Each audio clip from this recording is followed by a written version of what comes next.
Yeah. So let me know once you can see my screen. We Yeah, can see it's your screen. visible. Yeah. Okay. So I start. Okay. Thank you. So just to recap what we understood about the supply chain in the previous two sessions, and the APIC's definition about the supply chain, which talks about develop, plan, source, make, deliver, and return the product, services, whatever company want to provide.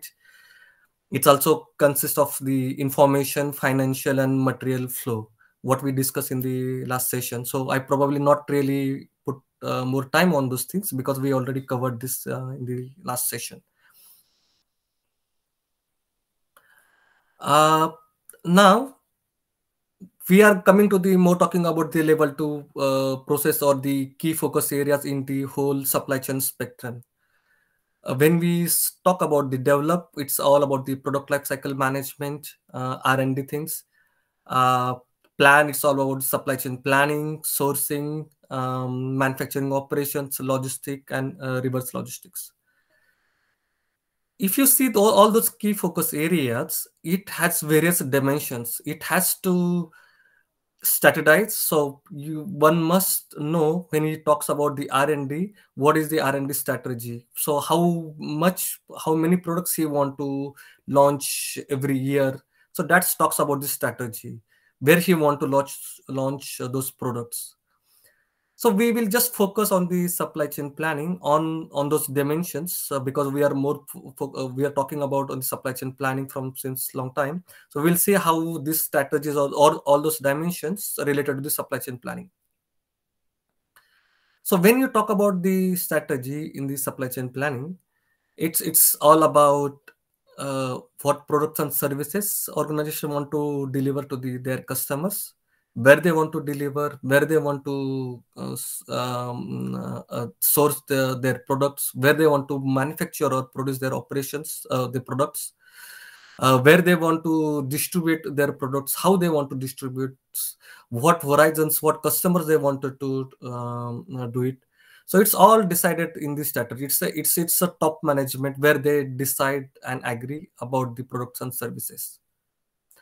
When you talk about the processes, it's about the all manufacturing processes, supply chain processes, distribution and logistic processes, how they want to deliver those products. They want to have their own fleet when they want to deliver their logistics, or they want to tie up with third party services. Technology, what kind of technology they want to use, are they want to depend upon the automation, they want to have more robotic things, or they wanted to use semi automatic or the whole manual things. People, organizations, so it's also part of the one of the dimensions of the supply chain planning. What kind of people they want to have in their organizations, are they wanted to have very highly qualified people to take care of their operations, or they wanted to kind of a middle who can have the kind of experience and as well as the educational qualifications, or how they wanted to see. And then about the performance management, how they want to monitor their performance, what kind of customer service level they want to achieve. It is they wanted to have 100% customer service, or they want to like 95% customer service levels, what kind of inventory, what kind of manufacturing efficiency they wanted to they expect from their assets, or utilizations of the assets. So all those things are discussed and agreed, and these are the key dimensions of the supply chain planning. Please stop me if you have any questions, because this we are gonna go on a much more technical side of the supply chain. So please, whenever you have questions, please feel free to ask. Now moving to the next slide, if you're seeing, we have like weighing balance, and one side we have the customer service, and other side is on the inventory. And we has as an organization we have to balance both things. The customer service level, are you going to meet all your customers demand? Then probably you want to hold like that much amount of inventory level. So as an organization you want to ensure that you meet your both goals, and those goals are basically are the trade-offs between the demand planning, supply chain flexibility, how flexible you are to your customers. Are like customer asks like tomorrow, I want, okay, 100 tons of this particular product. Are you in a position to supply them? Are you able to keep that much of inventory with you and occupy your warehouse just in anticipation of the demand? How you're gonna manage your inventory? And then it's IBP. So this is a new term coined recently, which is talks about like integrated business planning, which is more about which is more about the coordination of the different functions within the business.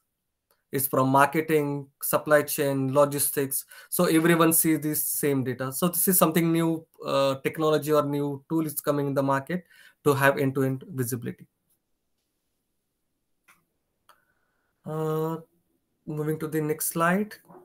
Give me a second. Yes, I think some technical things.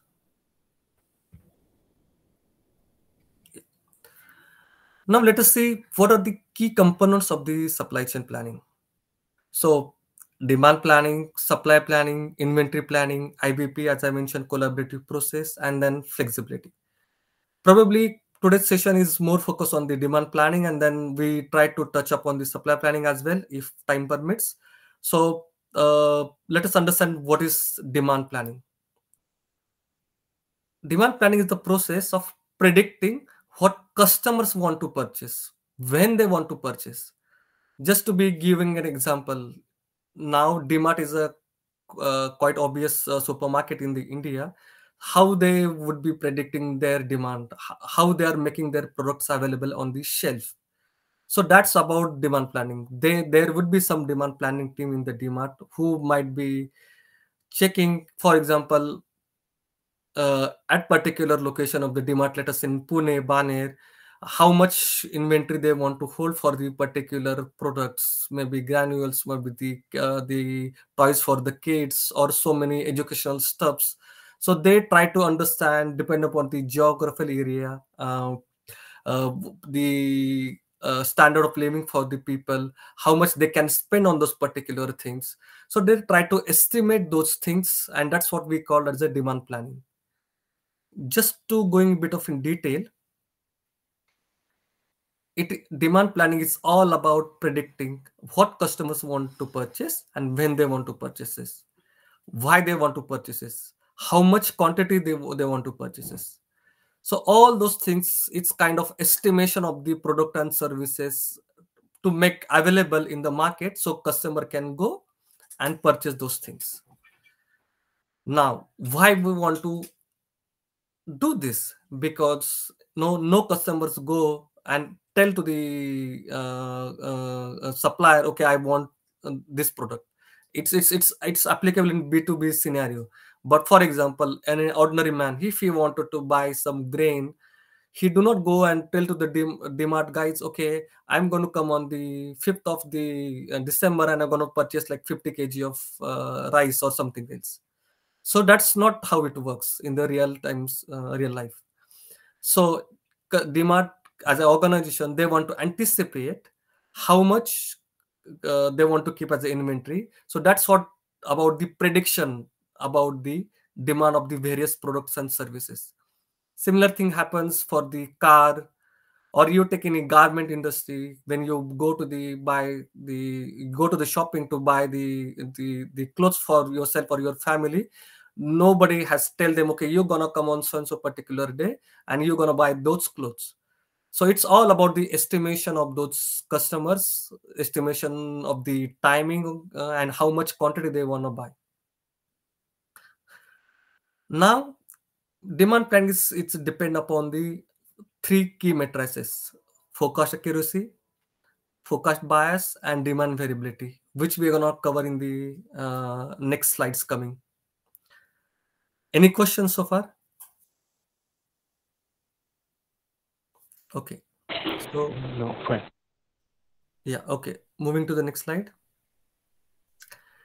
Before understanding the forecast accuracy and other things, let us understand the different types of demand.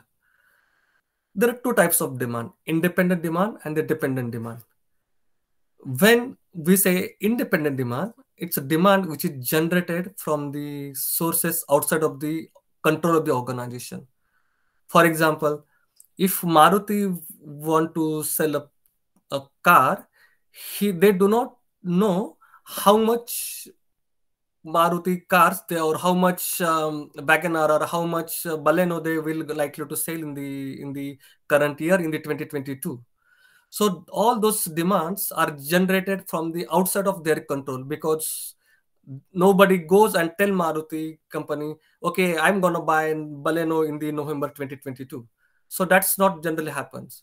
So those are generally things are generally outside of control of the organization. Similarly, things with the mobile, iPhone, Samsung, and there is another demand, which is the dependent demand. This dependent demand will be the materials used for to make those individual units. I mean, the independent demand. For example, I give an example here: car. To produce a car, we require tires, engine, seats, and different accessories. So in this case, tire, engine, seats, and accessories are the dependent demand, because they are dependent on the car which is likely to be produced, while car itself is a independent demand. When we do the forecasting, we forecast, the organization does the forecast for the car. They do not do the forecasting for the tires, or Maruti is not going to do the forecasting for the tires. These demands for tires, engine, seats, they will be calculated based on the amount of forecast or the quantity of forecast the marketing or sales division has provided, which they are confident they will sell in the year 2022 or the further year.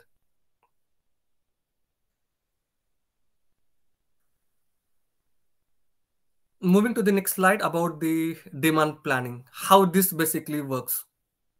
Every year, so big organizations like Maruti or maybe Volkswagen or Tata, when they do the demand planning, it's they start with the they start with the preparation of the forecast. The forecast or the data generated from the internal sources, external sources, marketing intelligence, some market research organizations which provide them data and then provide marketing insights about the possibility of the different sales. It's all about the prediction. They just try to predict how much they can sell, and then they, based on all those informations intelligence, they try to refine and try to achieve a number where they can say, for example, Maruti might say, okay, in 2022 I might able to sell 10,000 Wagoners or 10,000 Balenos in the 2022, and this is their estimation or the forecast for the 2022.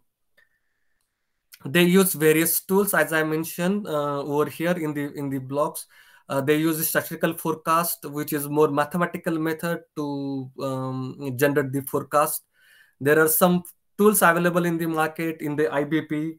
Some very sophisticated companies, like for example Asian Paints, they use the AI tools, so artificial intelligence or the machine learning to improve their forecast. Because for example, let's take example on Asian Paints. Nobody goes and tell to the company, okay, I'm gonna require like 10 liters of Royal or another paint because I wanted to paint my house before the Diwali. So they use depending upon the geographical area and the amount of constructions going on around the area. Those things they use and prepare their forecast.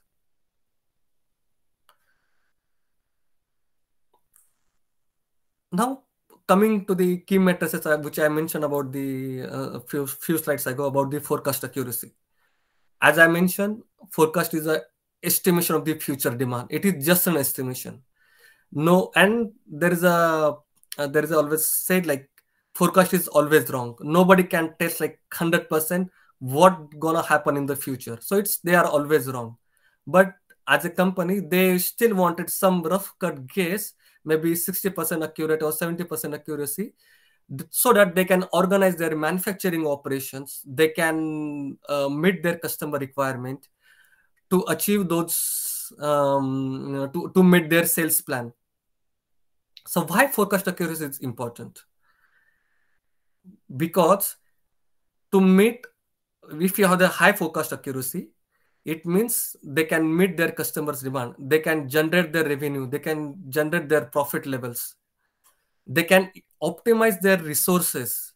For example, if they want to sell for example, if Tata or Maruti want to distribute those 10,000 cars, they can do one by one and then spend so many money dollars on the logistic cost, or they probably, if they know their forecast is pretty accurate for the Pune region, they can probably organize a contract to the big logistic company, and they can transport all those 10,000 units to the Pune at a clubbing all those shipments together, and they can save some cost on the logistic.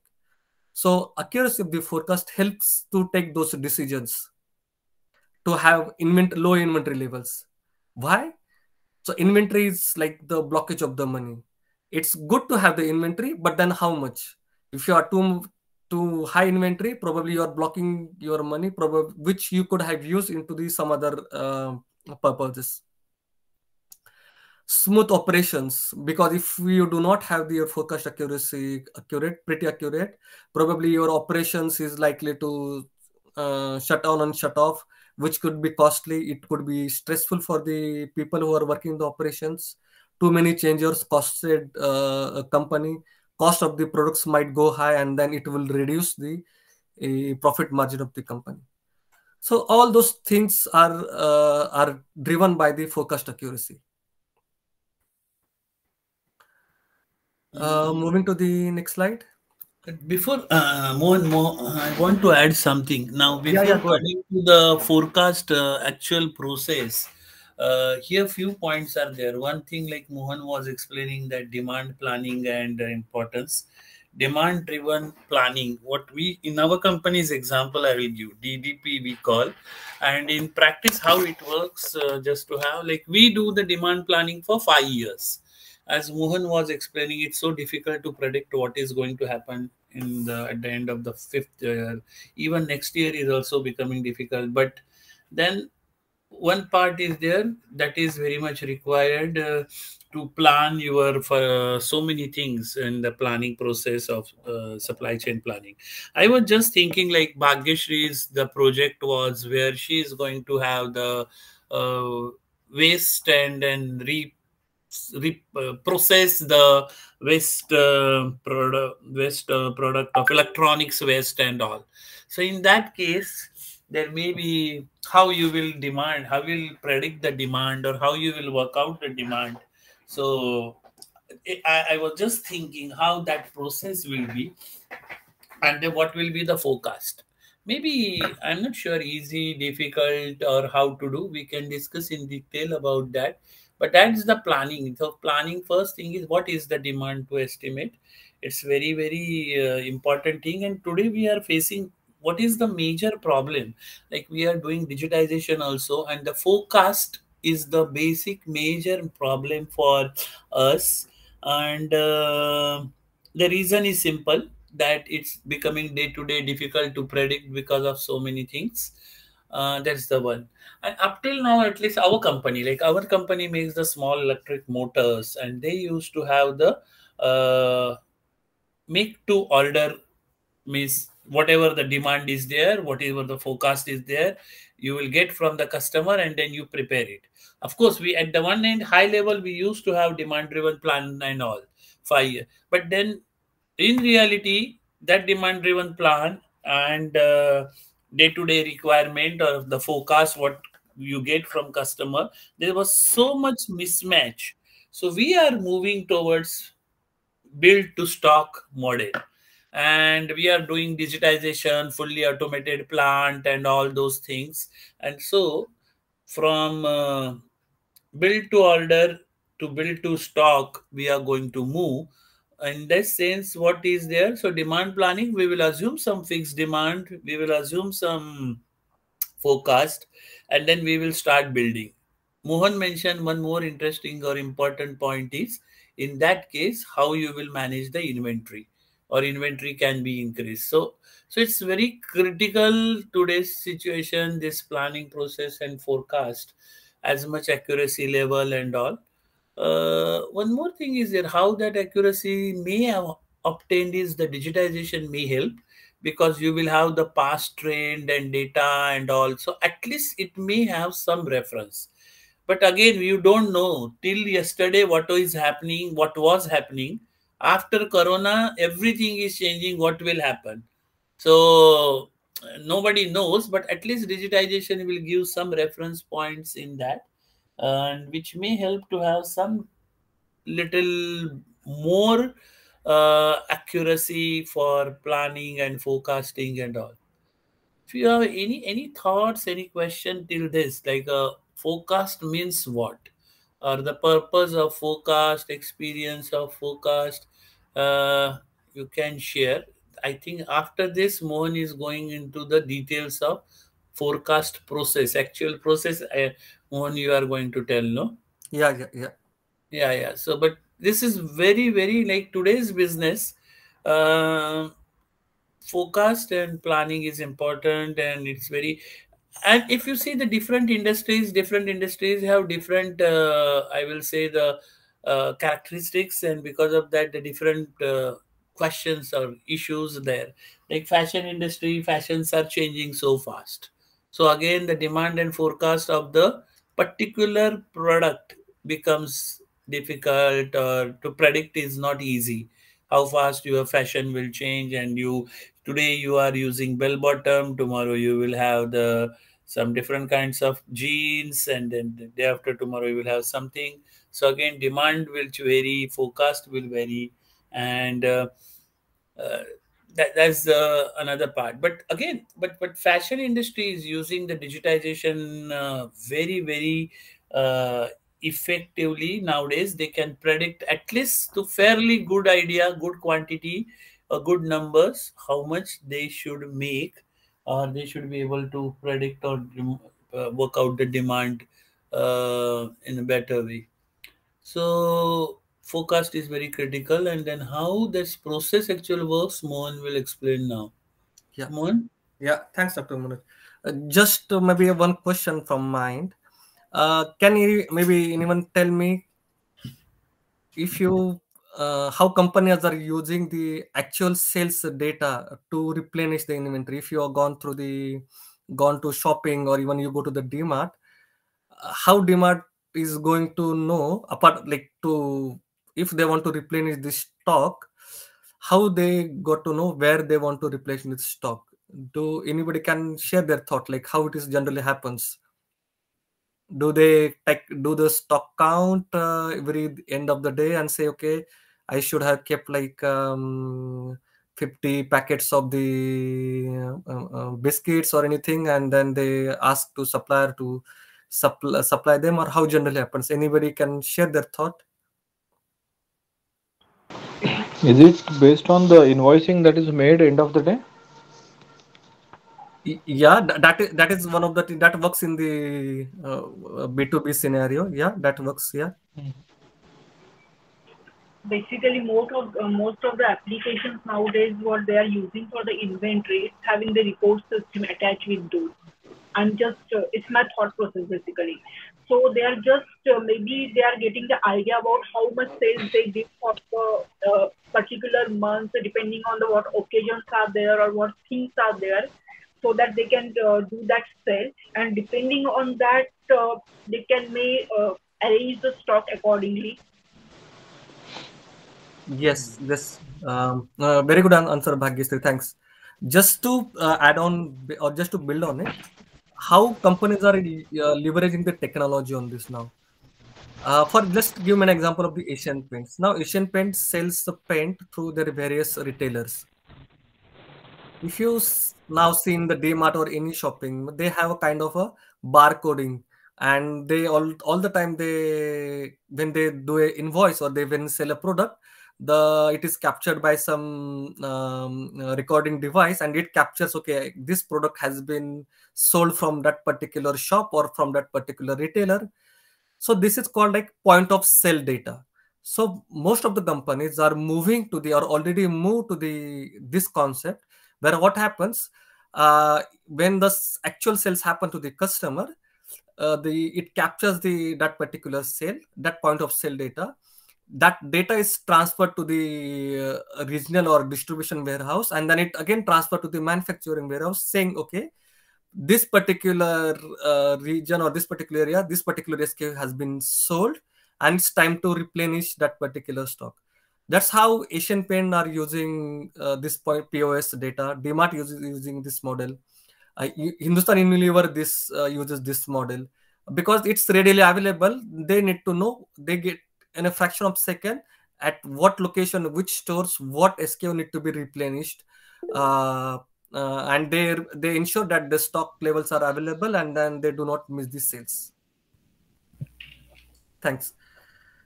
Now just moving to the forecasting process. Just one point. Yeah. Would there be any need of the intelligence saying that, oh, thank God, whatever stock was there is sold out, and I should not replace it. Okay, so that kind of an alert in certain situations, how that is worked out. So it is every time won't work that I sold one piece and I should replace one on the shelf. It may be a situation that I had some stock. Thank God I could sell it out, and I'm not supposed to replace it. Okay. So I can answer that question. That's so how generally happens. A company, when they sell multiple SKUs or product families, they do a lot of deep dive into the product. A lot of people are involved into this demand planning or forecasting or the supply planning process.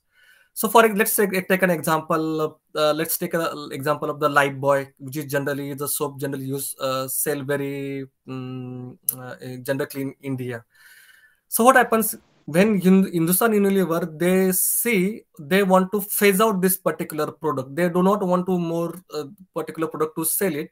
They, in their system, they defines as a classification might be A, B, C, D. A might be very high demand product. B might be the medium demand product. C might be the lower demand product, and D might be the product which they want to phase it out because there is no demand or customer is not willing to take those kind of things. So when because they, as I mentioned, this is a continuous process. All the time they are generating the data from the market. They try to understand where the market is driven, how the customer choices are changing. So they always do this analysis of the data, and then they define those product classifications and assume like one of the particular SKUs which they see, okay, there is not much demand is generating for the market and they are utilizing too many resources. Probably they wanted to face this product, and then they classify that particular product as a D classification. And in their whole system they build, okay, even these products get sold out, we do not have to replenish this product. Probably they have a better replacement product which is classified as a B, or they wanted to move to the new product, maybe new version. That's how, if you see the after some point of time, the new technology get replaced, and maybe example, you see initially there was no navigations or GPS systems available in the car, and now there are new GPS systems are available in the car. So at some point of time, company do reconcile those data, they review their products, and then make a decision if they wanted to replenish or not. So it's constantly monitored by their analytics team. I hope I answered your question.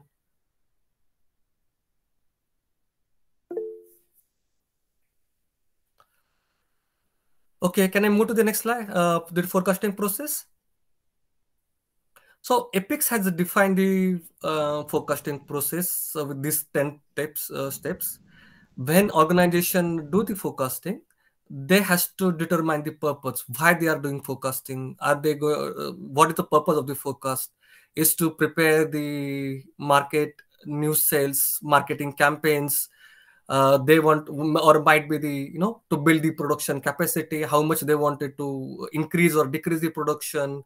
build bring new machines or sell off the current machines, do hire new people, laborers, all those things. So forecast basically drives those things, those decisions, to for the management to take this appropriate decision to ensure that products or services get manufactured or produced at that particular point of time. Second step is on the aggregation level. At what level the forecast has to be aggregated level? It's at the product family level. Maybe, for example, in car, they might think, okay, probably I will focus at the hatchback or SUV or the sedan. How many cars I want to sell in those each categories. So all those discussions happens, and those forecasts are done at that level. Or someone want to sell, okay, maybe Apple want to sell, I'm forecasting, I want to sell like iPhone 13 or iPhone XR, maybe in Pune I'm expecting 10,000 units of sales or maybe 20,000 units of sales. So those things has to be decided before actually the forecasting process start. Select horizon. What do we mean by horizon? It's like long term, medium term, and short term horizon. When I say long term, it is generally 3 to 5 years of horizon, where decisions are taken to increase or decrease the capacity, to increase or decrease the supplier, to increase or decrease the warehouses, or have additional manufacturing facility. Medium term is generally 1 to 2 years, where they decide, okay, if they want to bring some new machineries, or retired existing machineries, or downsize their capacity or increase their capacity on a very very short term, and on a very very limited level. When you say short term, it is like generally in a 3 to 6 months or 6 to 1 year of level, where they need to decide what products, in what quantities, in what regions this product should be produced, where it should be produced, where it should be stored.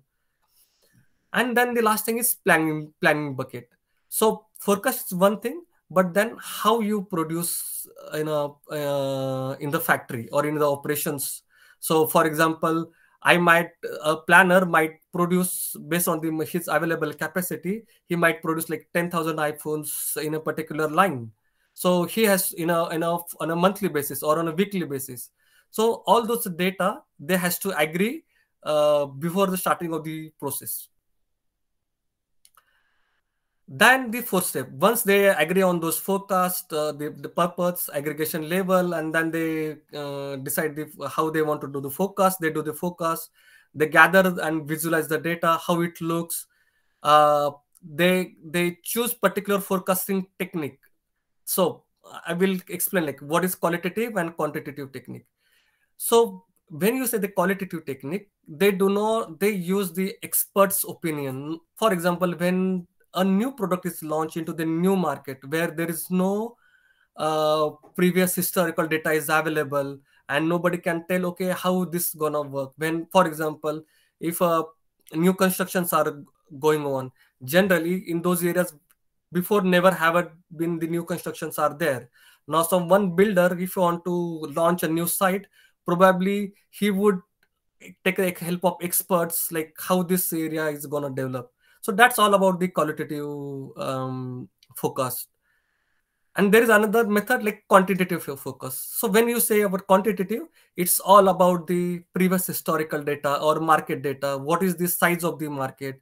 How much, what is the income level of the families living in that particular area? How much they expect this, the particular item or product is likely to be sold into that particular region or area. Then they prepare the data for the technique. They test the forecast on various techniques available to test the forecast, the accuracy. Then they forecast the data. Then there is a consensus building. So might be one of the salesperson might say, okay, probably I could able to, I say in Pune, maybe I don't see a 10,000 is the right number. I expect like 15,000 iPhone I could sell. Someone can say, no, 15,000 is too much. There might be like 12,000 numbers is the right number we can sell.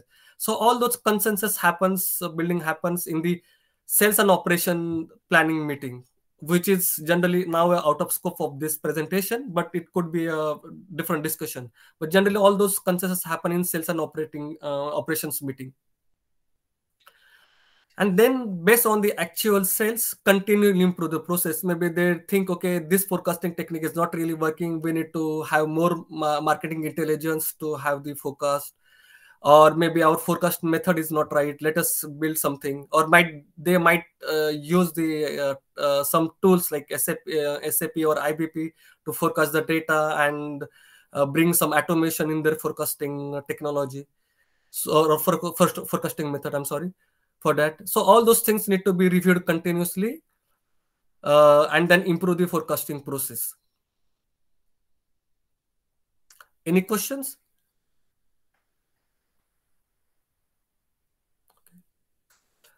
So now, again, I just mentioned about the qualitative and quantitative forecasting method. So when we use the qualitative, it's on historical analogy, expert opinion. So there is a particular method which we call as a Delphi method, which tells about like they create some iterations from the experts, and they are combining those iterations, and then again from that particular series of iterations, they again develop a new iterations, and then finally they agree on a particular number. Qualitative forecast generally used, as I mentioned, in the new market or the new product introduction in the market. Quantitative is generally for the standard products, which we generally is available in the market, or generally competitor is already selling those products where these methods are used. Again, bit of going in detail. In intrinsic, when you say the intrinsic method, it's based on the factors such as past sales from the company itself. Extrinsic method is based on the leading indicator. For example, as I mentioned here, if a particular area is developed, lot of new construction is going on, probably that gives an indication to the furniture sales, or maybe any other things which are required for the constructions, or maybe the family which will be there, or to develop a new market. So those things are used for the in extrinsic method or the casual method. I have taken some examples, maybe useful in the. I'm sorry, just as we explain about the forecast accuracy. Now let's talk about the forecast error. So as a forecast error is a basis for the forecast accuracy. So either you say like your forecast is 80% accurate, or you say like my forecast has a 20% error. It's the one and same thing. This is a bit of technical thing in terms of understanding forecast. So generally there are two types of errors and which needs attention or are generally discussed in the SNOP meeting.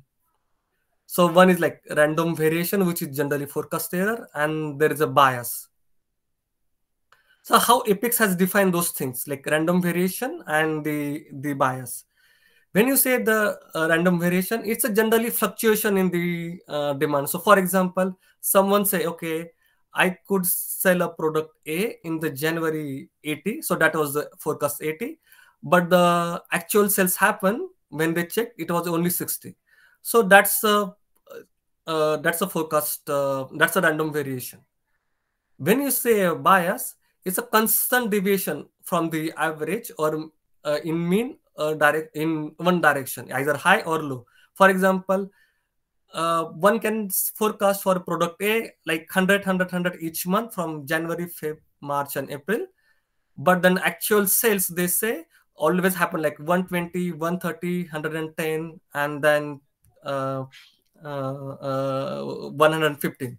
So, or it could be vice versa. For example, out of 100, they might sell 80, 90, 70, or 60. So it's consistently deviated from the forecasted number. Any questions on this forecast bias? I have few examples, mathematical examples to explain in detail.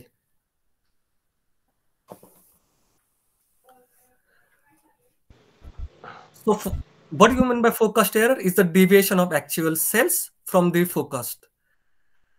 For example, SU1, 75 was the forecast, actual sales happened 25. And if you see the error, it's 75 minus 25, which is 50. Similarly, if you go to the SU level, forecast was 0, but actual sales happen 50, and then you say the absolute error is the 50. So because that's 50 minus 0 is 50. Similarly, you see the total is the forecast was 175 in total, but the actual sales happen 224. So the formula for the forecast error is absolute in absolute numbers, actual minus the forecasted value. Any questions on this?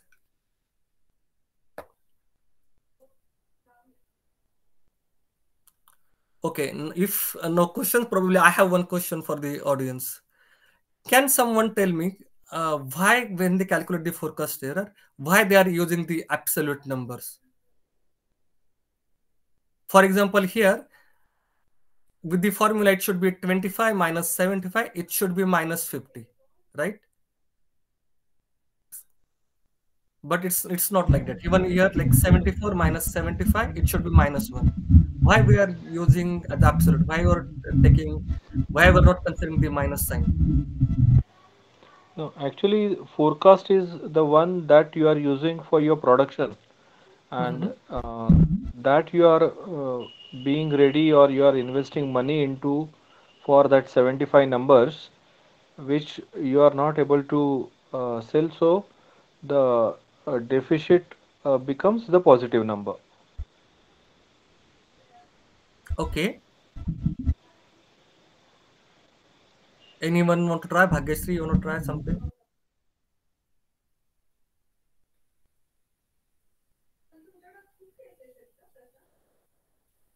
Okay. So thanks for this. I just try to add on this. When you took the absolute, when you do not take the absolute numbers, and when you see in a totality at aggregate level, what would have happened? For example, here you see for this forecast was 175. Okay. While actual sales happened 224. And that absolute error in terms of is 151. So this forecast was not pretty accurate. You say like 60, what it would have done, it shows like 67%. If you don't take on the absolute numbers, here it might be minus 50, here it will be plus 50, so total will be 0, again it will be 50, and then here will be 51. And probably instead of 151, you would have here 51. Someone could very proudly said, okay, my forecast was very accurate, because if you see the total forecast and actual sales, just the 51 number of difference. But in totality, it's 151, because you also need to consider if the sales happens more than the actual, that means forecast was not really good. Even it is underselling, still forecast was not good.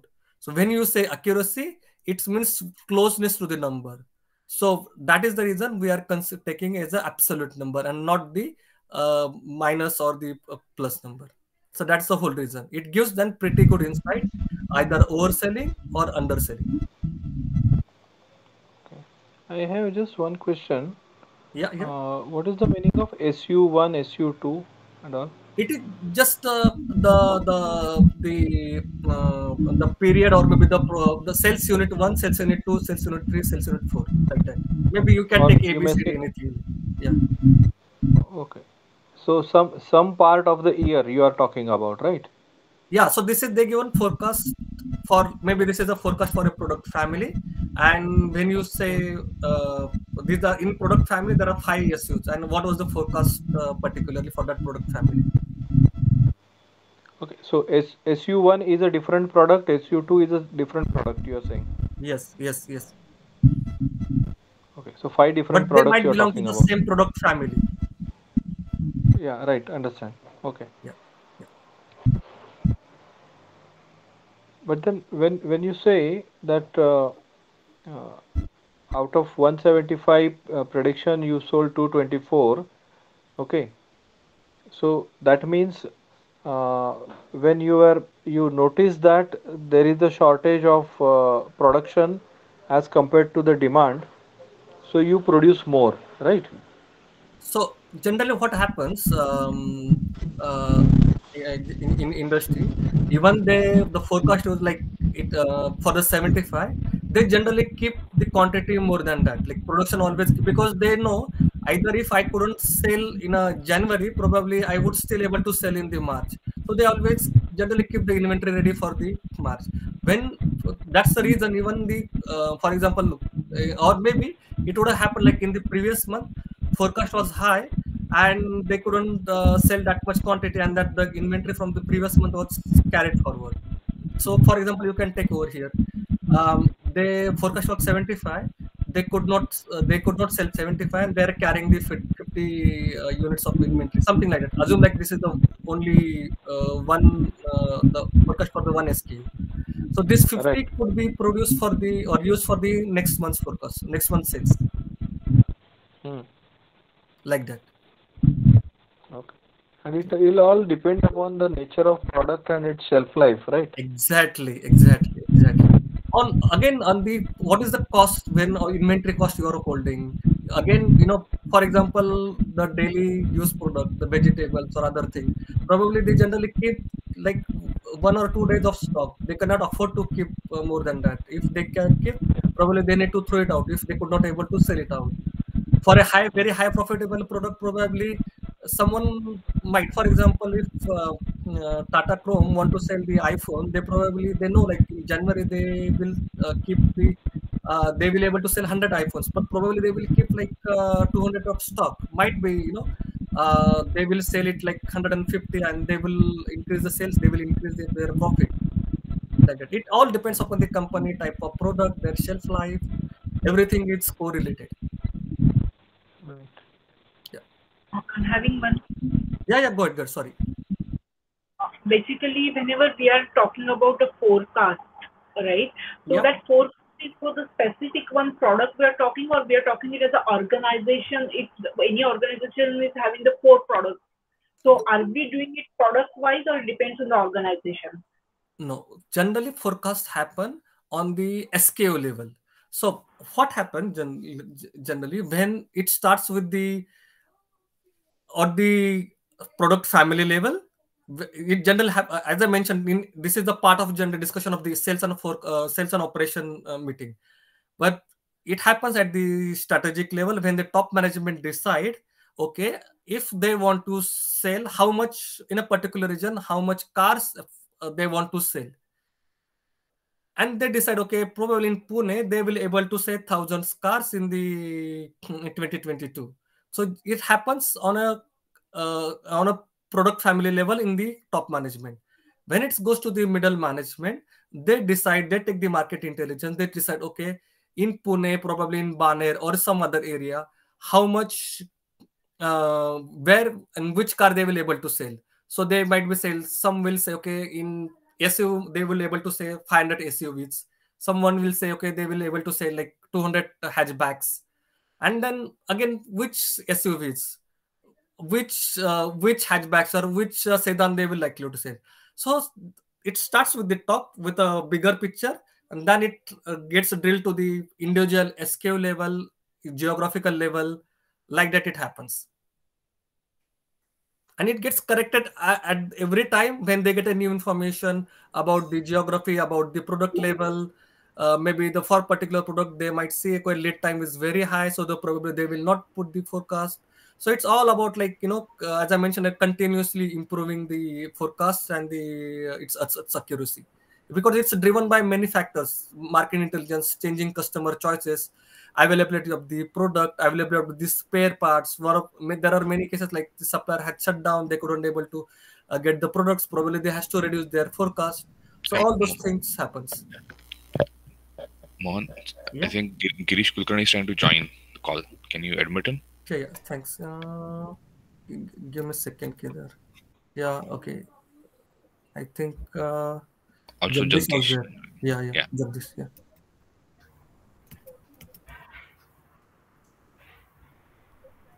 Hi, Girish. Oh no, sorry, Jagdish.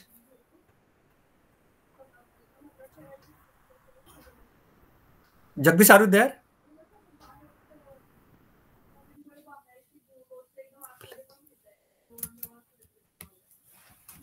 Yes. Okay. This is Yeah. you. Thanks. Yeah. I hope you. It doesn't took like a long time for me to admit you. No, that's fine. That's fine. No problem. Okay. So we already started some sessions, and then we are in the middle of the forecast error, explaining the forecast bias and error. Probably I will send the slide deck. Maybe you can refer, or maybe you can ping me later. I can take you some of the concepts. Actually, I want to share one example here. Yeah. I'm considering example of say Dabur honey. Okay. Yeah. And the variety of SKUs also depend upon the market where the products are going. Okay. Yes. From the purchase ability or purchase interest of the specific geographical region or market area also forces the SKU planning. Agree. Right. Totally agree. So Dabur honey you get right from 20-gram small bottle all the way to 1 kg or even sometimes 1.25 or even 2 kg also. Okay, Yes. in their cases. Now these SKUs are planned with a hope rather that if not 1 kg, somebody may buy 500 grams, somebody may buy 100 grams, somebody may buy 50, or maybe somebody just wants it for some occasion. He may buy just 20 grams of honey, but they Yes. want some or the other SKU to be sold. Okay, and that is the reason they go with so many SKUs, and that uh, at one end it is an advantage, and at other end it is a catch as well. You may Yes. correct me.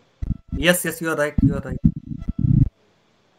So it's now, if you see the market, if you compare to the 90s market and now it is more customer driven. Everybody is focusing on like what customer wants. How can I make it available when he needs and at what point of time? That is the reason you see this Amazon, Facebook Marketplace, or so many companies are just ready for the customer. Whatever they want is readily available for them. You can order anything and it's just available on a fractions of second, or maybe couple of days to your doorstep. So that's, if you see, the current market is more on customer driven. So that's what organization try to build. They take considering the interest of the various customer segments, and they try to build their strategy around that product portfolio. Maybe they might launch only one kind of product, or they might build into the several options. Many times it's also driven by the regulatory requirement as well. Many times it's also driven by the capacity or the technology not available in the market, or technology available in the market. So various factors are there which makes organization decides and then takes and then build on those options to make the product or services available. Right. Yeah. Sometimes they put the pressure on the stockist or dealer distributor. They just say that the goods once sold, we will not take it back, right? And Yes. then even at times big backfires as well, because if the stockist or dealer or retailer makes a loss because of not selling the product on the shelf, they may stop buying your product. Okay. It happen. So It might happen. Yeah. yeah. So these are very complex predictions and complications to really achieve the target and keep everyone happy in the supply chain. That is also a big challenge. Yes, it's a really big challenge, and it's a really big challenge for the FMCG companies when the goods are readily available on the shelf. So if you've Hmm. seen the trend now, more and more companies or more and products are become more standardized and they are ready to available on the shelf. So what is happening? Companies' margins are getting shrink Many times the products are not getting used, they get thrown away. Either retailer is losing the market or the distributor is losing his sales or his profit margin. It's again driven by the regulatory as well. For example, now in India, generally if there is a there is thing, if like end customer like us, if you buy something and if we open, for example, we buy a sachet of a chips, okay, the Lay's or anything, we buy chips and we open it and we do not like, probably if we go back to the retailer or shopkeeper from where we bought, he might not take it back. He said, okay, no, you open it up and I'm not going to pay you for the money.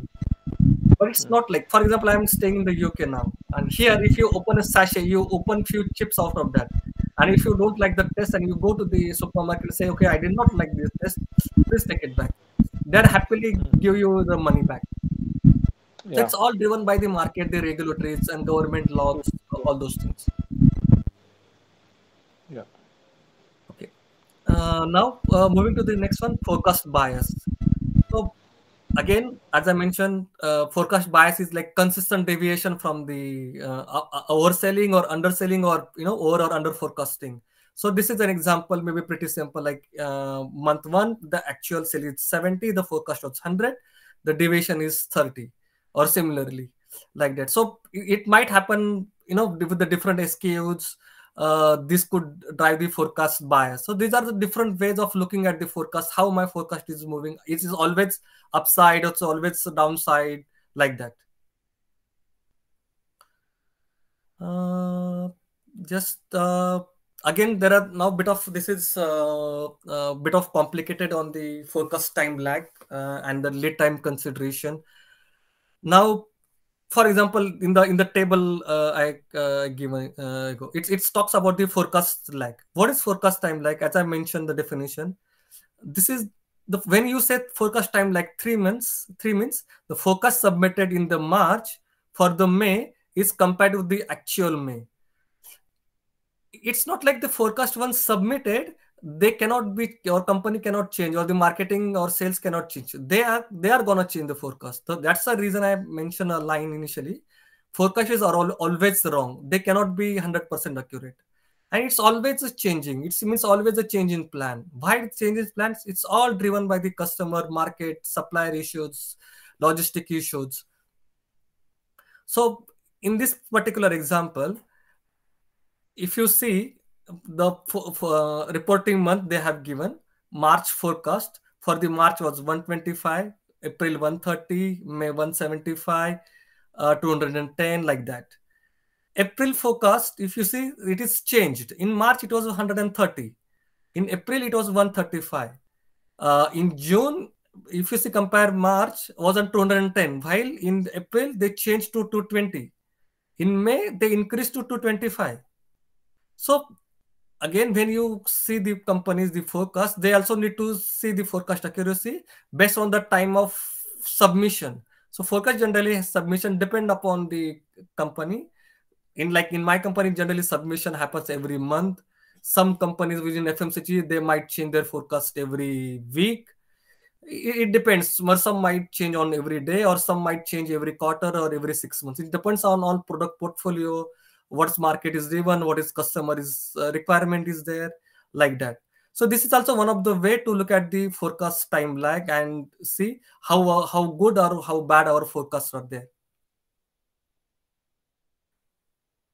Here, as I mentioned, here it is the purpose to consider the lead time consideration, because not like all the time customer wanted to increase their forecast, the supplier might able to support it, might go the capacity or the lack of raw material.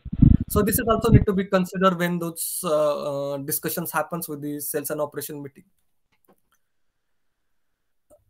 This is again bit of complicated topic about the forecast aggregation window. So here again, as I mentioned, now why it is important to check the seasonal shifts. For example, in general in India, if you talk about in season when November or December, this is generally season for the new clothes, or for some people want to paint their houses before the Diwali vacation, or some wanted to buy a new car because there is some very, very special occasion. So now all those things might impact the forecast accuracies, or they want to consider all those things while making the forecast. So here we are talking about the forecast aggregation window. So how do you want to aggregate your forecast? Basically, maybe for 3 months or 6 months or 9 months. Again, this depends upon the type of product portfolio, how company want to aggregate their forecast, like that. For example, here in March they aggregated the forecast for the 125. In April this aggregated forecast was changed from 100 to 135, like that. So it will happen every month, but they aggregate the forecast on the quarterly basis, and these are the actuals what happened into that particular month.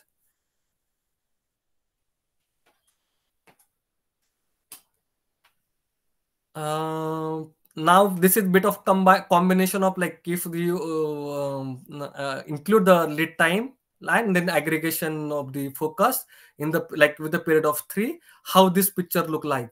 In the March, probably the actual sales, the forecast was the 125, the actual sales happened 128. So this is also one of the way to calculate when you calculate the forecast accuracy, you also need to consider this lag and the aggregation window and the time lag. If you are comparing the forecast accuracy based on the 3 months lag or 6 months lag, probably if you compare the forecast with the 3 months of lag, your forecast accuracy is generally accurate.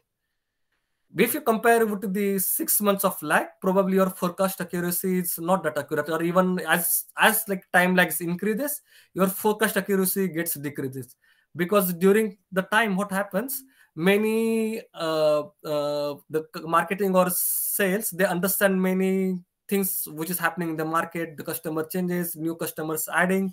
So those things impact the forecast, and they included in the forecast. That is the reason you see the change for the submission in the March is changed to 135, and which was very close to the actuals 135. So as the time lags decreases, your forecast becomes more and more accurate.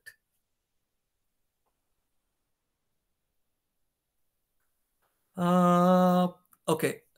Focus, again, this is bit of technical, as the part of forecasting review. Generally, the forecast time has to be greater than or equal to aggregation window to have the right numbers. If it's not, probably you would not able to see or measure your forecast performance accurately.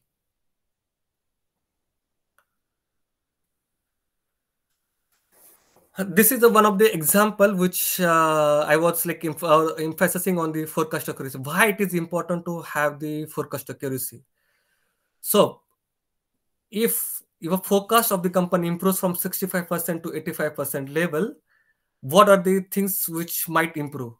Impact on inventory carrying cost from reducing error rate. So it improves from $3 million.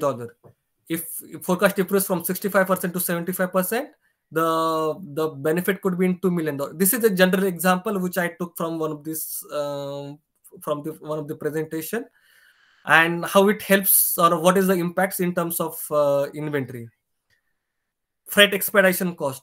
So do you, like, as I mentioned, if forecast is not accurate and suddenly the one of the customer asks the demand, what happens? Everybody tries to get behind to support that demand. When you want to support any unforecasted demand, you need an additional resources. You need to pay, might be probably additional amount for a logistic provider to supply that goods. So those things generally eats the margin of the company. But if your forecast accuracy is pretty good, probably you might consolidate all your shipments and then increase your margins, increase your profit levels. As I mentioned, if the forecast is accurate, it impacts your sales, increase in sales. Then it also improves your working capital. So that's the whole important, and that's the whole reason that companies wanted to improve their forecast accuracies.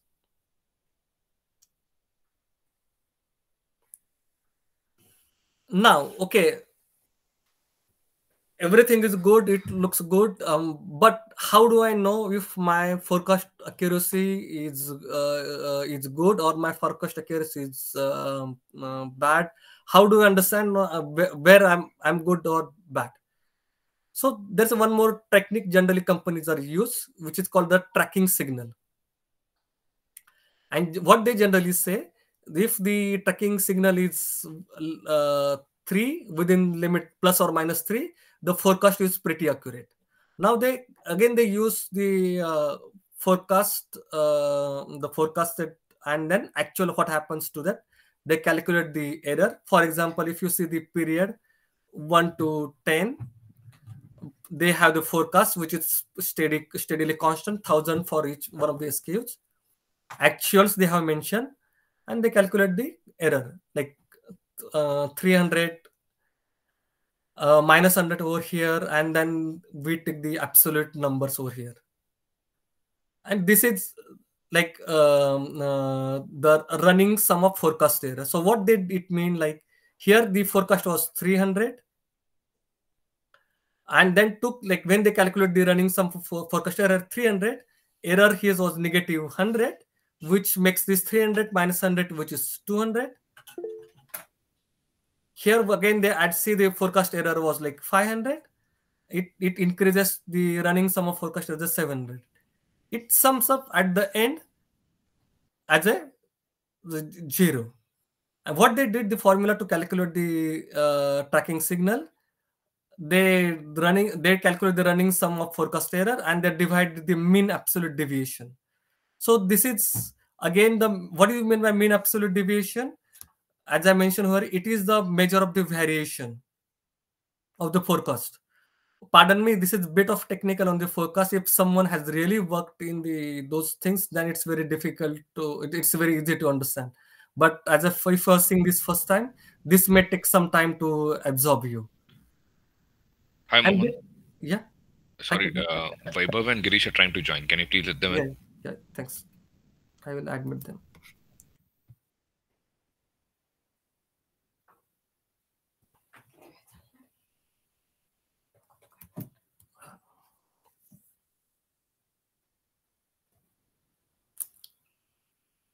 Vaibhav, Girish, are you there?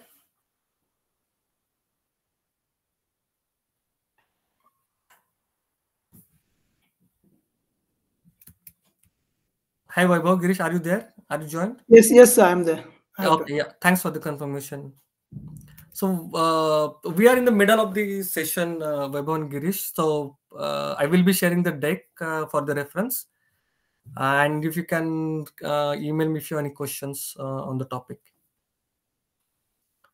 Okay, sir. Yes. Yeah. So this is one of the method which is generally company are using to see their forecast variation, how their forecast is accurate, or shall they make any changes in the forecast. And they do this kind of methodology to use or check the forecast level. This is also useful to calculate the safety stock level. If company want to keep how safety stocks, how much at what location. Someone is still joining? Yes, I guess. Yeah.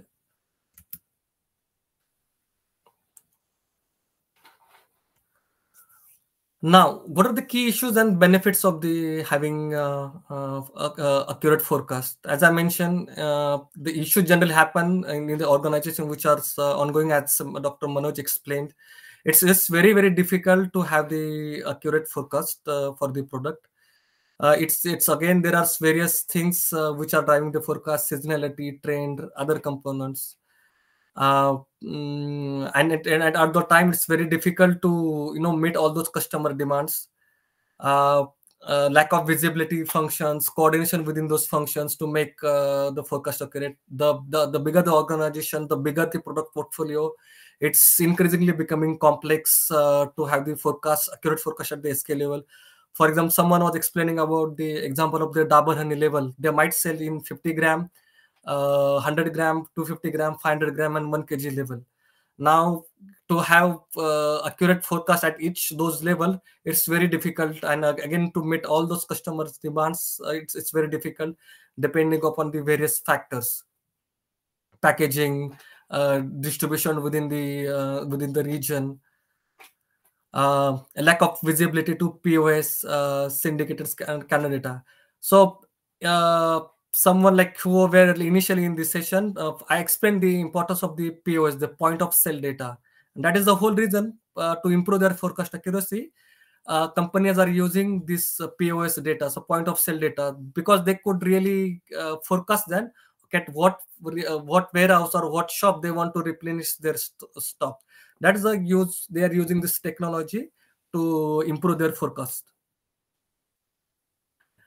Some of the benefits, as I mentioned, sales can be increased, stockouts can be reduced. They can realize the full pricing, improves controls of the production. They can reduce the fluctuations in the production's operation. Stress on the production level can be reduced. Inventory levels can be optimized. Efficient use of working capital, because as you mentioned, like inventory is a cash. You are blocking the money of the company, which could have used for some other better purposes. So having better forecast accuracy helps a lot. Increases the collaboration among the different functions: sales, marketing, productions, operations. And again, the improves credibility of the suppliers. It helps customers to build the trust and the levels, and ultimately it gives you the good profit margins. I have given built some small exercise for the benefit of the people, but probably at the interest of time, I would not go into detail, but maybe people can use this example and check if they're understanding.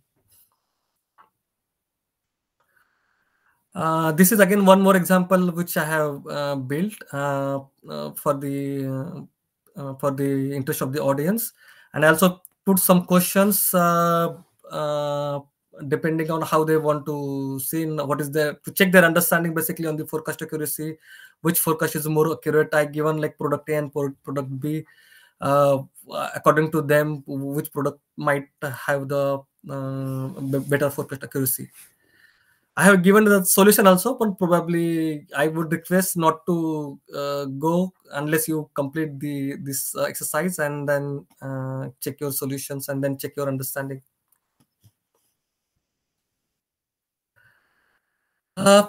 So that's about the demand planning. I'm just gonna touch upon the supply planning, and then I will cover the supply planning in the next session. Anyone has any questions on so far? I know some people joined very recently to the session, but they can ping me or they can email me if they have any questions on the demand planning. Yeah, what is MAD? Just because because I joined late, you allowed me.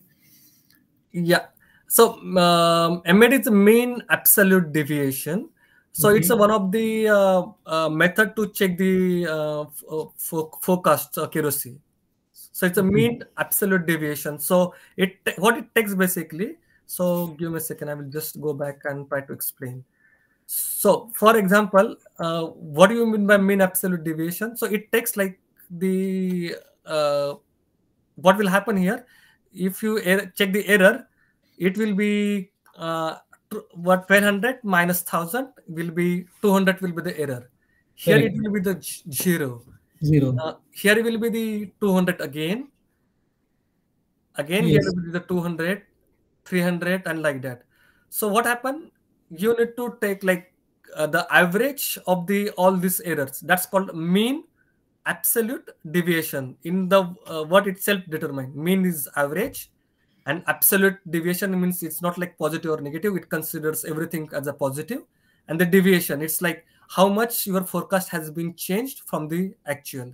So it gives an average. So for example, total was like 10,000, and your actual, assume, I don't know will be the sum of this, but assume it will be something like 11,000, and then your absolute deviation would be 1,000 divided by 10, because it's a deviation is for 10 periods. So 100 will be your mean absolute deviation for this forecast.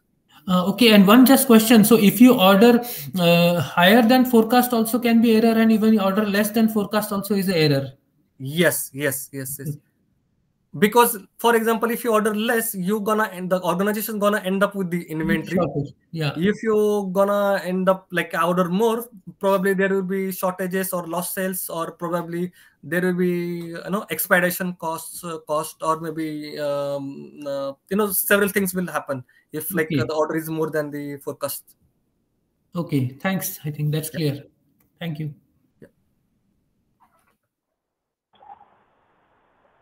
So just I will touch upon the supply planning. What will be the supply planning, and then we can take it further in the next session. So as I mentioned, Bhagyashree has a question. Yeah, Bhagyashree, go ahead. Yeah. You have mentioned the point of sale data. In that, you have mentioned the by barcode you are taking the inventory, right? So barcode has any industry standards, or it's just random depending on the organization? Organization are giving the barcodes. So yes, barcode has some standards, industry standards, but the way they develop their barcode is completely depending upon the industry. So barcode is generally basically a information storing tool. So it stores various kind of information, might be the batch number, when the product was produced, at which location it was produced, where it was supplied, like that. So all those information are stored in those barcode, and when you scan a barcode, it also stores maybe the price, the product specifications. It depends upon what amount of data you organization want to track. So it depends upon. So generally, barcode has its own standards, but organization might change depending upon their own requirement. Thank you. Anyone has any questions? Okay, so we had covered demand planning. So it's also about demand, about the product, which product, when they want, which customer want, when they want, at what price, and which location, what period of time. It's all about demand. Now, in order to meet this demand, it's coming the supply planning. So it takes what quantity need to be supplied, how it will be supplied, which location need to be supplied, how it need to be supplied, by air, truck, sea, at what time it need to be supplied, which products need to be supplied, how do we want to produce these products, or we want to purchase and do this just trading. So all this will be considered in the supply planning.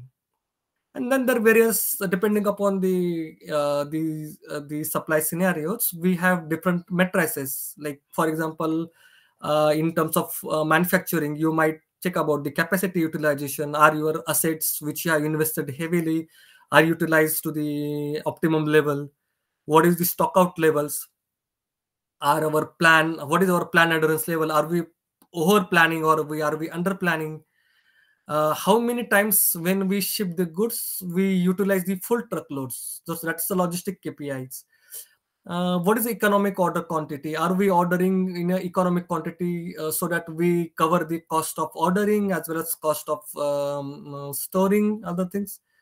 What is the lead time of supply, raw material supply, packaging material supply? What is our lead time to the market? So all those things are generally covered into the supply planning. Then planning horizons. When we talk about, again, as I mentioned in the demand planning, we have, or the forecast, we have horizons. So short-term horizon, long-term horizon, and then mid-term horizon. Similarly, in the supply planning, we have frozen period. It again depends upon the organization, but generally it has like a frozen period, slushy period, and then liquid period.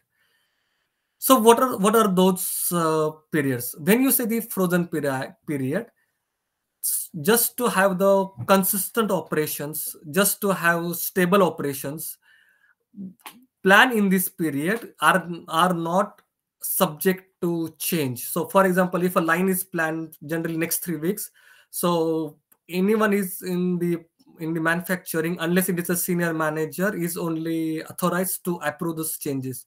Because when the moment you see the plan changes, it's cost of raw material, cost of packing material, cost of labor, cost of changeover. So generally, those are the things company wanted to make some process disciplines, and hence they make some policies like this. Like they keep some period so that the plan do not change, which is kind of frozen period. Slushy period, as forecast is subjected to change, they are flexible to keep some period as a for the change in the plan. And then liquid period, where they don't really bother if whatever is gonna change, where this rough cut capacity depending upon the material and capacity for the assets are generally planned. And slushy period, plans can be, so here they has to align the resources for the raw materials, packaging material, labor, so they are generally care. So if too much changes also impact the operations, so they also need to ensure that what are the changes, and they also track those changes, how it is changing. But as a supply planning, they are end to end accountable for whole things, from whether it's a frozen period or it's a liquid period. And these are the timelines, minimum 18 to 24 months, where supply plannings are considered. When you say the frozen period or slushy period, this is the planning is generally accountability, the responsibility of the planner who was working in this site or on the machines. So if you know about the generally every manufacturing facility has their unit planner or asset planner, who are generally responsible for the managing the plans, production plans within this period. Then on top of him, there is a generally country planner or regional planner who is responsible to manage the liquid period. So she is responsible to ensure that the planned quantity are in line with the forecast or the customer requirement. And while this asset planner is responsible to ensure whatever has been forecasted, production produces in those quantities at those point of time, and it gets shipped to the customer at that particular time. So we meet the customer demand. So again, there are various things like the firm time, the time fences are there, which takes care of the those planning things. But we probably cover next time much in detail. Mohan, so to clarify, it starts off at the liquid period, right? I mean, you start off with the liquid period, and then as you come closer to getting the delivery from the supplier, then you come to the frozen period. Yes. Is that right? Yes. Okay. So yeah, go ahead. Because an example comes to mind where in automotive manufacturing, we were having a lot of fluctuation in demand, and our suppliers were also like complaining that we were changing the frozen demand, the demand in the frozen period.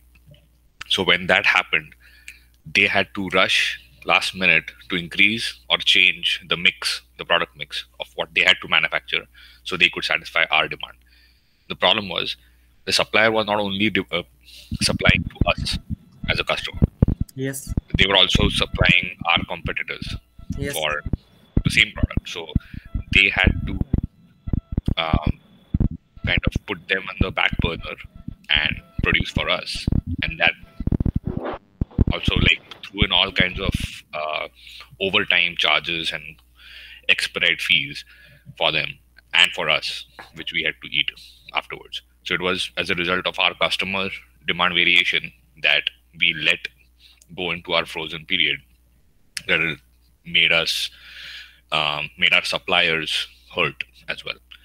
So yeah, just that example came to mind, so I thought of sharing it.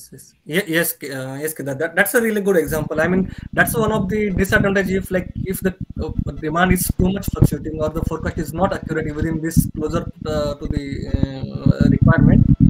It impacts a lot from the manufacturing perspective. Just to be given a very simple example, in India might be the labor is readily available, and the companies can hire the temporary staff. They can release them on a temporary staff on a very easy basis. But in Europe and maybe in the US, like Western countries, it's not that easy. Even companies want to have additional shift, it's required at least minimum 1.5 months to 2 months of notice to the agency who provides manpower, or even the unions who are like worker labor union. They wanted the advance notice if the companies wanted to have like higher shift, because they are so very well planned and organize the resources. They do not have this labor availability readily like that. And as a consequences, if those things are not happen, probably supplier might suffer, the customer might suffer, and those things happens. Yes, but typically our problems were based on for low runners, because the variability on low runners, if the demand was only for like 5 pieces and the demand went from 5 pieces to 10 pieces, that became 100% variation. But for high runners, which had a demand of 100 pieces, it didn't affect much. So this kind of in the frozen period, some special cars, they were, they wanted, the VPs used to come and say, you know what, we need that is special high runner, this low runner specially made. So then you break all the rules and then go and do this. Yes. So this was the typical scenario. For only for low runners, this actually made a difference. For high runners, it wasn't a problem. So that is the reason, Kedar, within this period, if the plan want to change, in general, this is only authorized by the higher management, someone at the VP level or the director level. They only are allowed to change it. So these are the basic rules or disciplines or the principles companies are putting, so that to have a stable operations. Because the doing changeover, it's not always a cost effective, because for production to have like higher utilization, you need to have like long run. If you doing changeover in a day, 3 changes in a day, and your changeover time is like 3 hours, probably you end up like in 9 hours just like that, and you don't produce anything within that changeover. So it's a loss of asset, loss of sales units for the customer. Even it might impact the other customers, as you rightly said. And then it once like, and generally no one wants, like if someone is ordered, for example, if we order something from the Amazon, and then Amazon suddenly says, it's okay, we promise you 2 days before we will deliver your phone or your item on 20 or on the 1st of December, where like your someone's birthday is there and you want to present him, and then Amazon comes saying, okay, because of some reason we were not able to deliver on the 1st of December, we will deliver on 3rd of December. Probably as a customer, you might not order from the Amazon next time. You went, okay, Amazon is rubbish and they don't care for the customer, and you order from some other customers. So those things generally impact. So companies are very cautious about their operational efficiencies. Yep, makes sense. Yeah. I think somebody has raised their hand. Yeah. Go ahead. Yeah. Satish here. Actually, this specific problem and few others, actually, I have tried to find solution with the concept I mentioned about DAD, decentralized automated distribution. And that is the reason I requested you to take a look at that, and we will discuss in detail, because I could relate the problems what you are mentioning in the slides. I'm trying to see at least they are answered for the liquid products, at least, if not for the entire all sort of products. But as I think Kedar mentioned about the mixes, that is blend, they were expecting from their supplier, and last minute change was a problem, right? So all those things could have been taken care here in this kind of a business model, which we can discuss later. Yeah, sure, Satish. Thanks for your input. Just now moving to the again different components of the supply planning. I think after that probably I will. Kedar, how much time we have? Are we over on the time?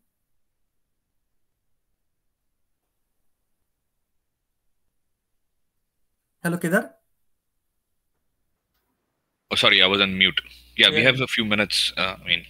20 minutes. 1 second. Let me check. 20 minutes. Okay, so then we can go then. Yeah, okay. So different, as we saw the different components of the supply planning, demand planning. Now let's see what is the different component of the supply planning.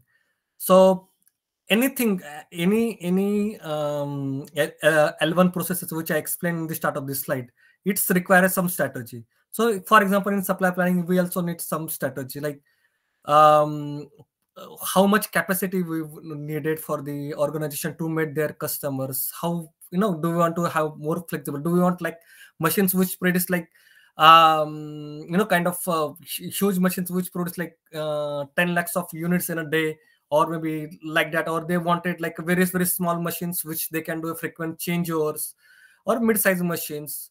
It's also are decided at which location we want to put the plant, where our raw material or our packaging material suppliers are there. So those things are generally happen on the strategic level.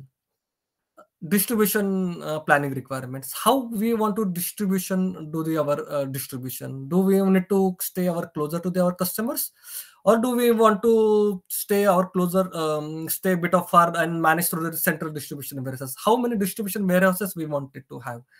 Do we want to have like distribution retailer chain, or do we want to do direct business to our customers? So we do not give margins to the distributors or retailers. What is our master planning process? How do we want to our planning processes? So how this demand to planning process flows, those things. How do we plan? Do I plan in weekly bucket or in a monthly bucket? What are my different material constraints? What is my material requirement planning? How do I manage my inventory levels? How I plan my manufacturing activities? So how I manage my the raw material or packaging material delivery schedules? How I manage my purchasing activities? Finite scheduling. Finite scheduling breaks down the master production schedule and resource group. So it's all about, again, detail planning, which comes under the asset planner's horizon. Like how I plan my machines and what shift, how many shifts in a day. And then deployment planning, how many truckloads need to be shipped on a daily basis to meet the distribution requirement. Am I utilizing full truckloads, or am I utilizing half truckloads? Like those. Or do I need to have too many shipments to the particular distribution warehouses to meet the customer things requirement? So these are the various things of the supply planning, which are generally taken care of by the supply planning or supply chain management people.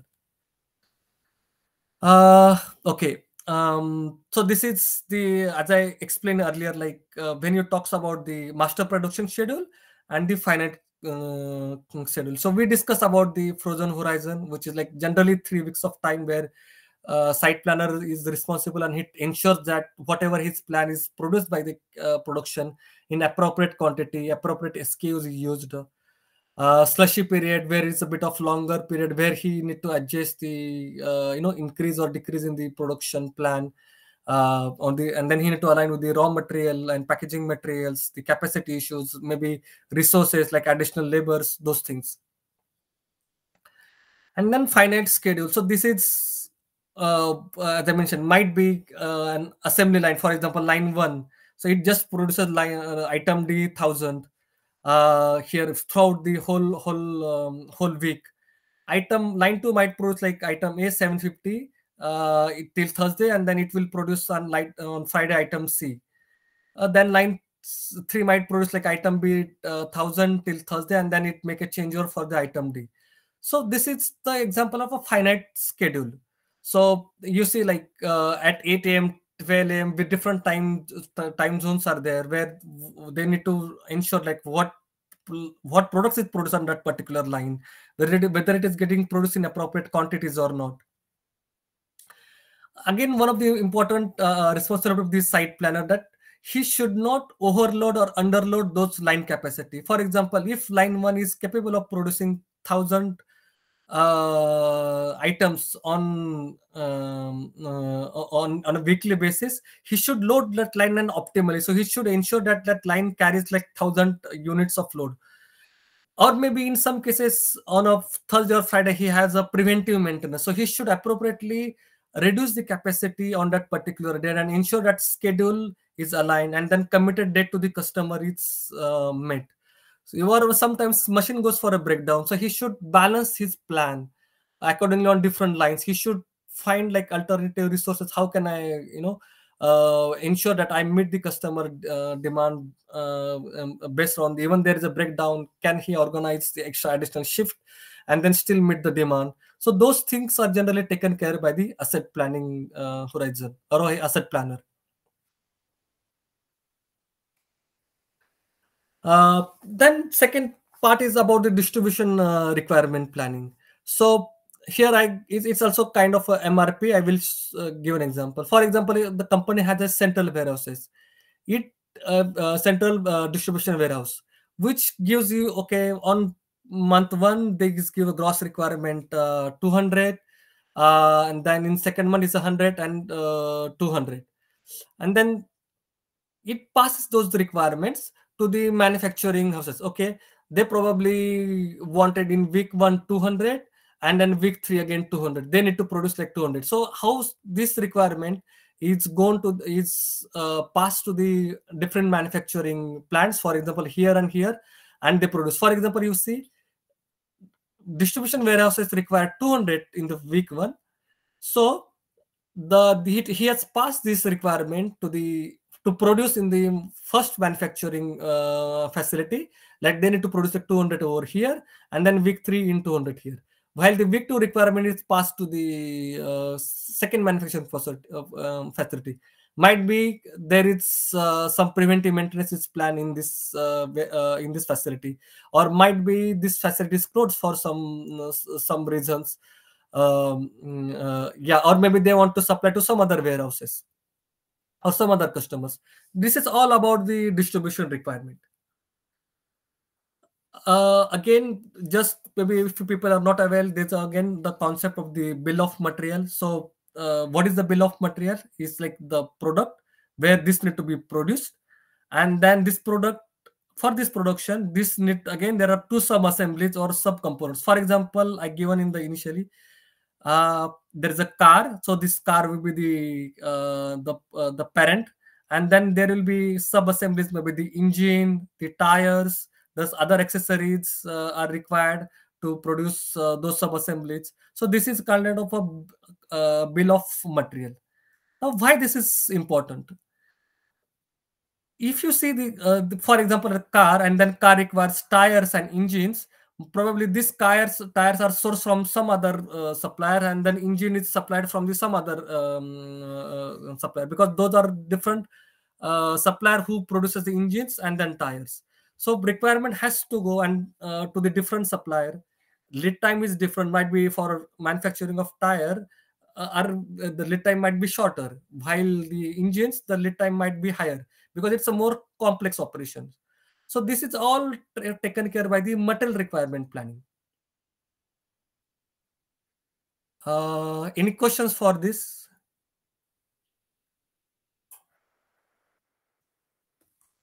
Okay. Just time check. Like we have 10 more minutes.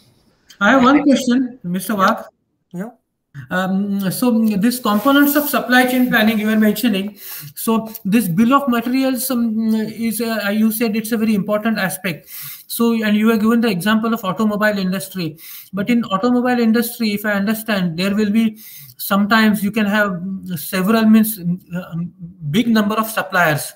So each supplier, for example, from a small screw supplier to tire supplier, so for each supplier you have to have this bill of material, or no? So bill of material, as I mentioned, will be for the independent material. So for example, I given a car. So for example, if Tata or Maruti, they will have a bill of material for their car. So what they will, it will have in their bill of material, they will have engine, they will have seatings, they will have tire, they will have the windshields, or maybe other accessories, paint might be then as a consumables.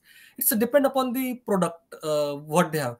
But probably, generally if you're talking about the screws or the oils or lubricants, which are generally consumables in the bill of material, so they generally keep a generic stock of those things. Like they know like this is likely to get consumed. But specifically tires and engines, those are you can count on those things. So understood. Yeah. Okay. So See, bill of material means each product will have one bill of material.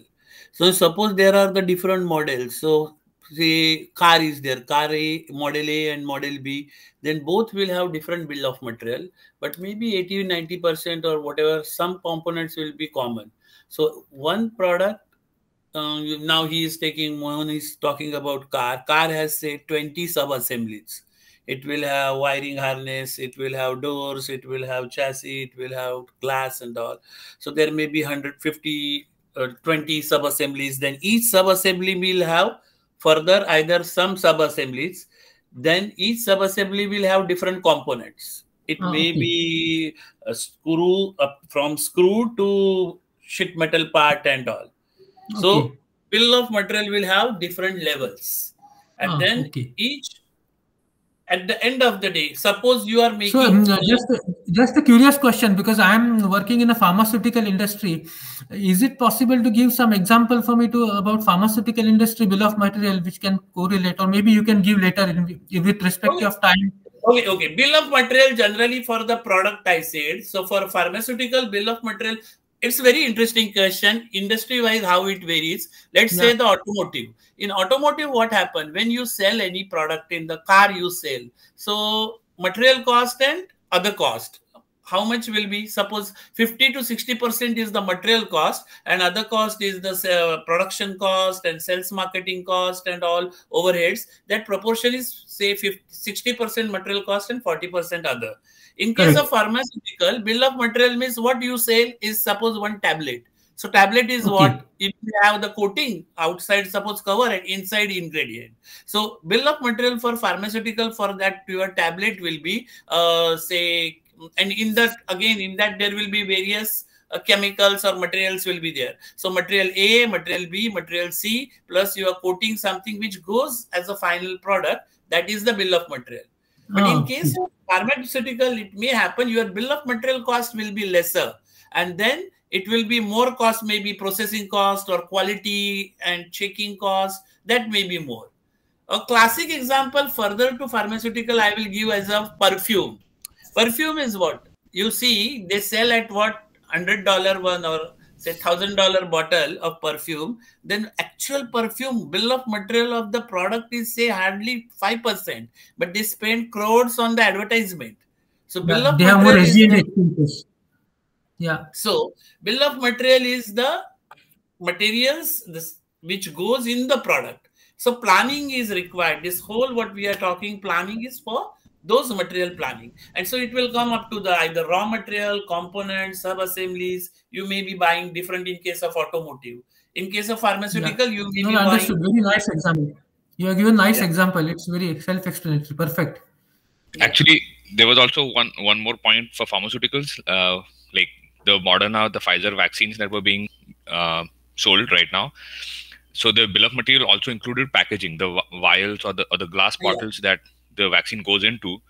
And if those glass bottles just can't be a perfume manufacturer who manufactures the bottles for the perfume, can't just change their assembly lines to manufacture vials for the medicines, because the vaccine might leak out of it. So they had to create a different coating inside the vials so that it could be medical grade or vaccine grade packaging.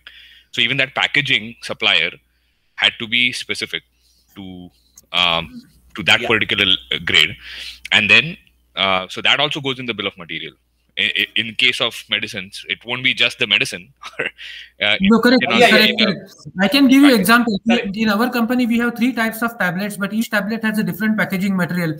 One has a light protection, extra aluminum foil which protects the light. One has a special bottles with moisture protection. So all these packaging components differ from tablet to tablet depending on the properties of the API we use. Yeah. Oh, great. And you may be buying those from outside suppliers. So the planning is required for that. So that is what we are talking is how the supply planning is. So outside material, box, your case of bottles and all what Kedar just mentioned, and then again specific requirements will be. But that is the plan basically. Supply side plan. So bill of material, just a last statement, bill of material will end the moment you outsource, like you procure some of the material from the vendor. So for that company, for example, if for the Maruti or Tata, if they are like some assembly one will kind of be the engine, and then with the doors, and then they're procuring some of the like tires for that outside from the outside vendor, then there will be no bill of material for the tire because they are outsidely procured from the company. But the moment they are doing building inside, like inside their premises, it will be a bill of material for the, that component will be have the bill of material for the Maruti or Tata. Okay, I think. Yeah. Yeah, Kedar, go ahead. Sorry. No. Exactly what you were saying. I know we are at time check, but so you're saying that tires bill of material is only at the tire manufacturer level, not at the car manufacturer level, because that's a raw material or an input. Yes, it's bought as a whole. So in the bill of material for the car manufacturer, it only shows off as one component. Yes. Versus so for a supplier for that tire, the rubber, the steel wires, the rubber, the coal, the carbon, that will be resin. That will be the raw material. That will be in the bill of material. The bill of material, including the tire bill of material. Yeah, correct. Like that. Yeah. Okay, good. So if anyone has any questions, please let me know. Otherwise, I think we need to end today's session. And thanks to all you for your participants and questions. Thanks, Dr. Manoj and Kedar as well for your support. I have only one request, Mr. Wad. Every time this is just a logistic request because Mr. Palsule knows it about. Every time I'm struggling to get in because I get the message for 20 minutes. I started today at 4:15, but till 4:45 nobody allowed me to get in, and this message keeps on popping up, and then session expires. Okay. So there is a technical issue. I think it can be. No, not technical issue. So what happened now? So look, first thing, the meeting setup is by someone from the GMG, Dr. Anand sir. He made me co-host and then he left. And the moment I started sharing the presentation, I could not see who is entering or who is entering the meeting. So what I request you, if you join the meeting, start like at least 5 to 10 minutes before the meeting, so I can admit everyone. Unless like someone tells me, okay, someone is waiting in the meeting room, I could not admit them. So maybe next time, probably I would ask Kedar or Manoj to be the co-host, and then they can admit the people. Because if I'm presenting with the technical challenge, I understand. Yeah.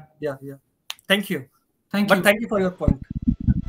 I have one question, little offbeat, typical supply chain, but affecting that is on the legal aspect.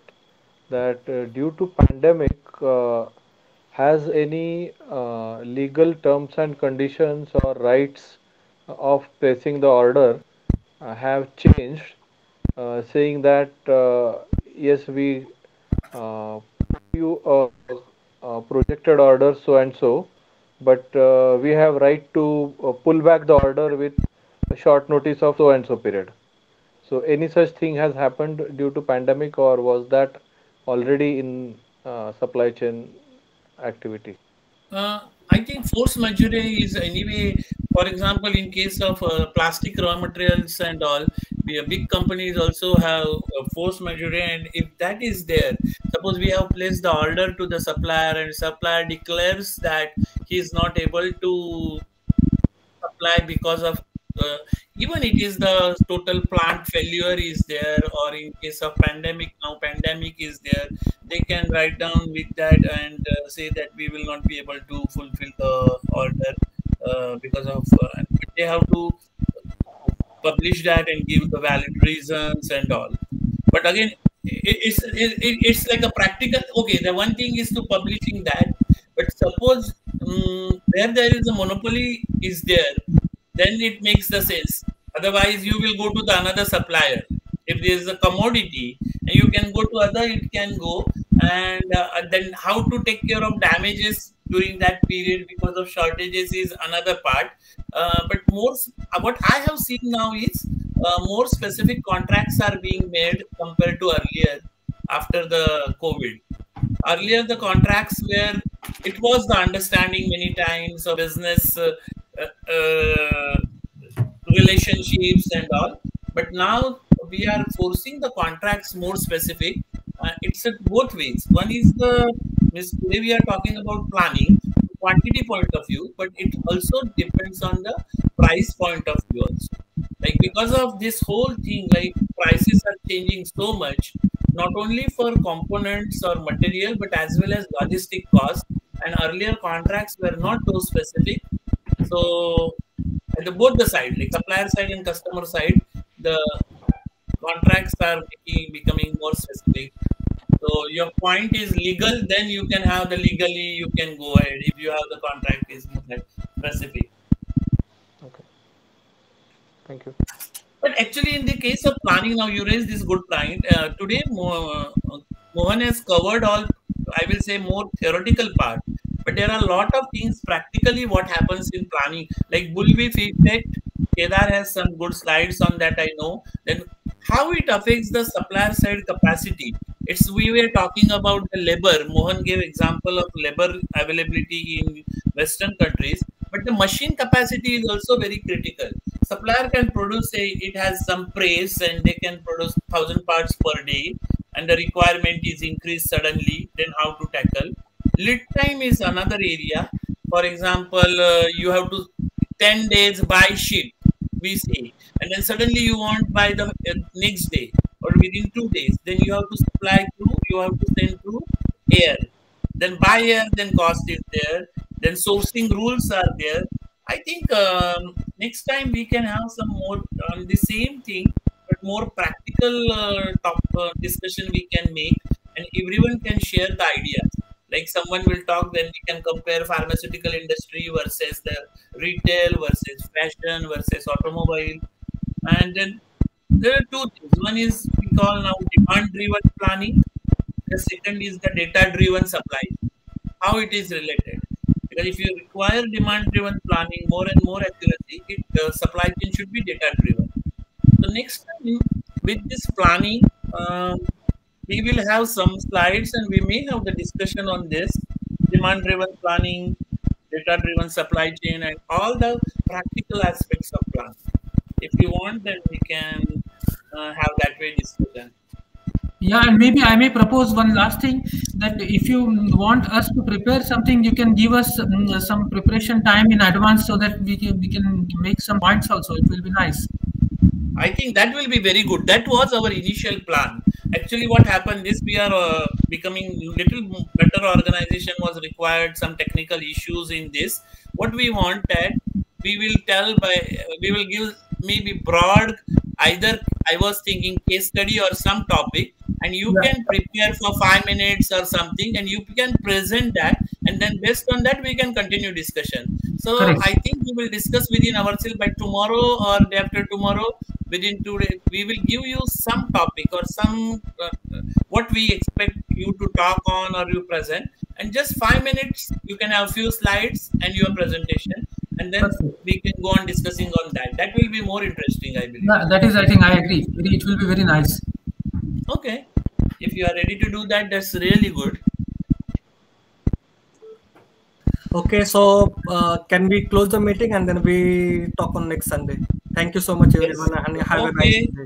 Take care. Bye. Thank you. Thank you. Bye-bye.